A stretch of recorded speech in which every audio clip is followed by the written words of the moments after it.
Alrighty, so finally finished the DAT. Decided I would do a video journal because it's not every day you do something like that.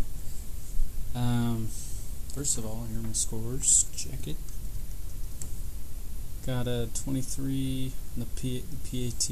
Math killed me. Got an 18 in that. I shouldn't say killed me. I mean, it's a decent score, but not what my goal was.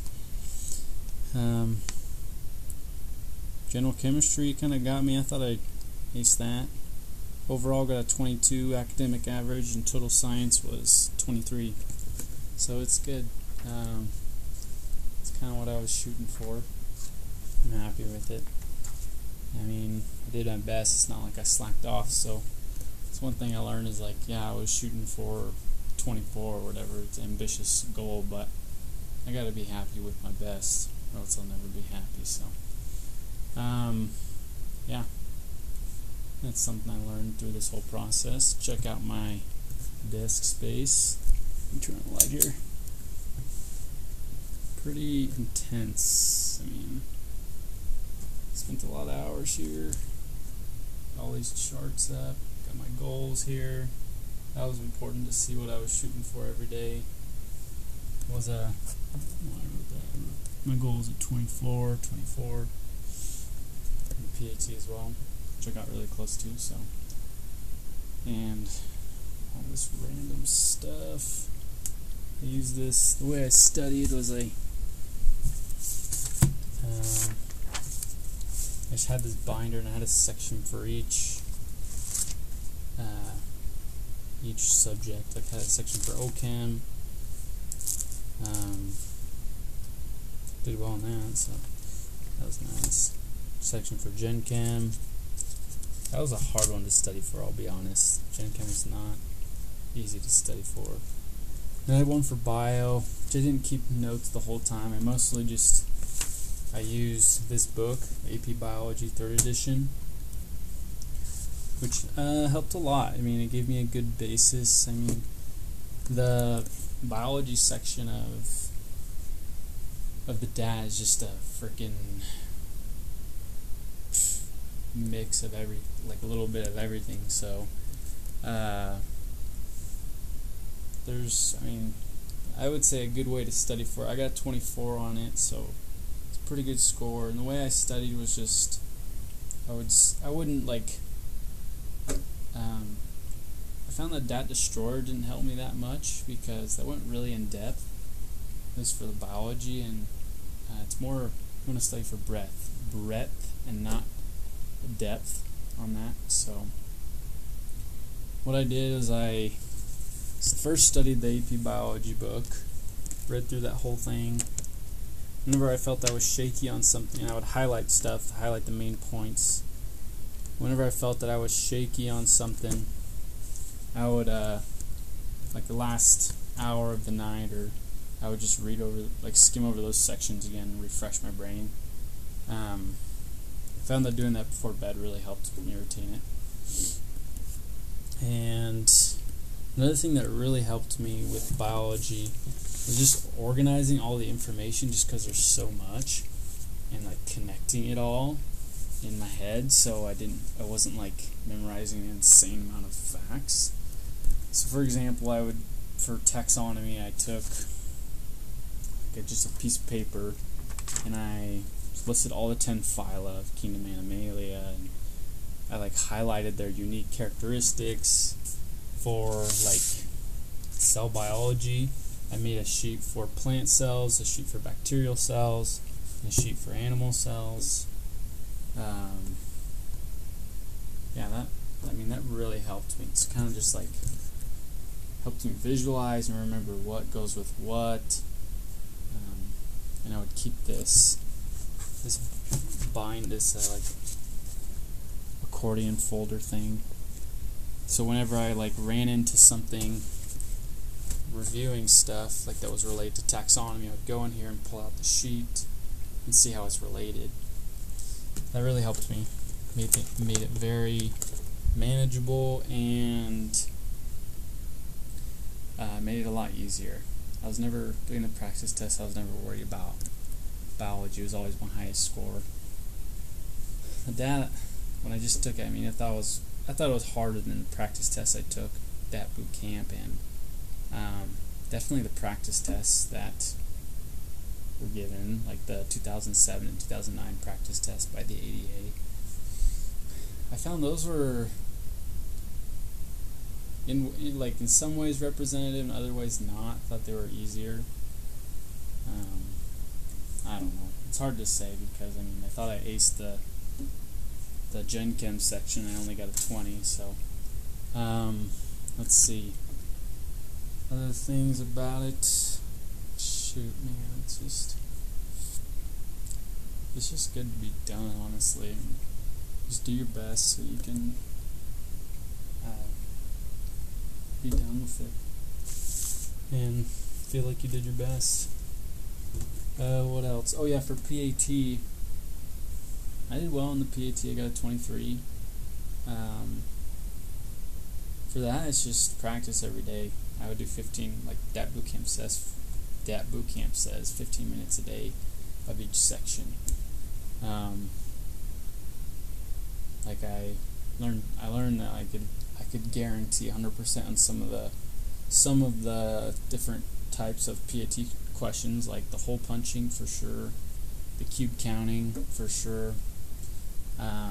Top front end, I usually got 100% somehow because that started out as my hardest. I don't know, just kind of clicks after a while. Keyholes were rough; they're time consuming for me, and pattern folding just got easier with practice. Really, angle ranking, I just couldn't guarantee 100%. It's just one of those things. What else? For DAT Destroyer, let's see. I used the Math Destroyer as well as the normal, like all-in-one destroyer, like Survey of Natural Sciences, I guess you could call it. So I used these. They helped out. I would say for OCHEM, definitely, honestly, my opinion, OCHEM with this was a waste of time just because, like, they're not gonna, they got a good philosophy of, like, practicing hard, like, harder, so when game day comes, it's easier than you've practiced and you do well.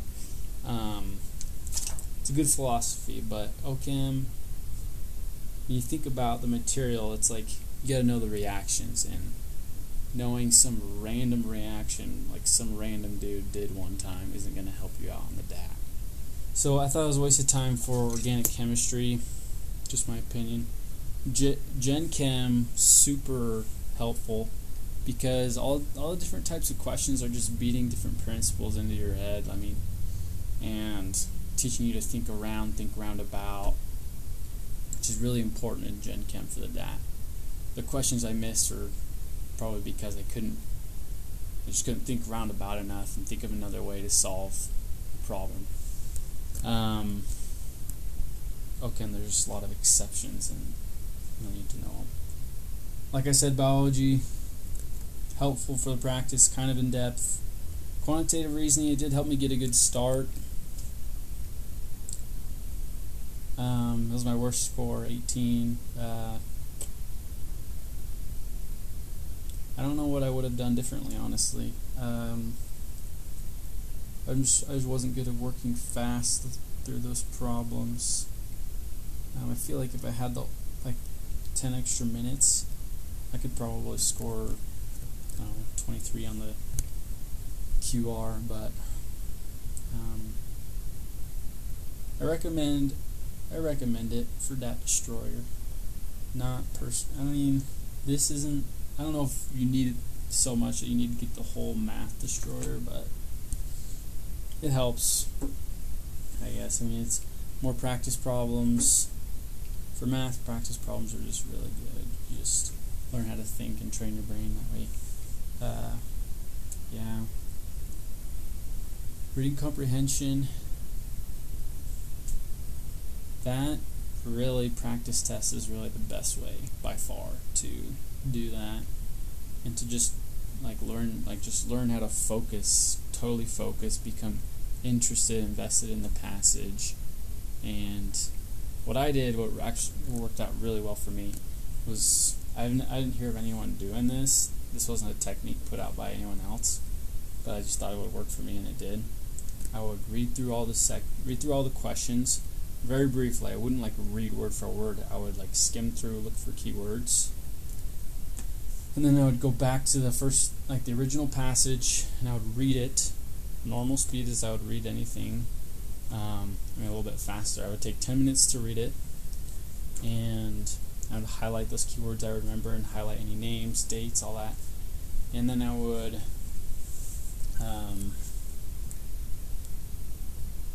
start tackling the questions, and it turned out really well. I thought DAT boot camp was a lot harder as far as reading comprehension. Just now on the DAT, I felt like I was killing it, and I did well. Didn't ace it, but I did well on it. So yeah, I recommend DAT boot camp for that. And just also, I guess before I took the practice tests for reading comprehension, I read like a couple articles from Scientific American every day. That helped me get my reading speed consistent, so I could read something, understand it, and not have to go back and read it again. Every once in a while I would have to do that. Who doesn't? Who's not human? And so that helped. So I thought it was a good technique. I recommend it to anyone. I'd recommend it to try it, because there's a lot of risk in doing search and destroy, and you can really start to freak out if you're doing search and destroy, if you're not finding it and you have to end up guessing. Whereas if you look for keywords, read through it, you've read the whole passage, you've highlighted keywords. Either it's highlighted and there, or you missed it and you just have to guess. But I didn't find myself guessing on any of the reading comprehension. I feel like I had highlighted them. And if I missed it, it was probably about the tone or something else like that. Who knows? Yeah, it's a good experience. Learned a lot of info that would be helpful. Dental school, I learned a lot of good study habits, and stressful as heck sometimes. But it was worth it. It was worth the hard work. I basically studied all day, every day, for 7 weeks. Yeah, a little less than 2 months, and it just takes a lot of self-control. One thing that helped me a lot, I made sure I exercised every day. That was the one. That and eating I would break for. That really kept my mind sharp and agile. So yeah, if you're not into exercising, get into that. It's a good break. After every practice test I took, I would go on a run. And that would refresh my mind, and I can come back and start studying and do what I missed. But yeah, so that's that. It was a good run. If anyone that's watching this hasn't taken the DAT, good luck on it. You'll kill it. Just be confident the day of. See ya.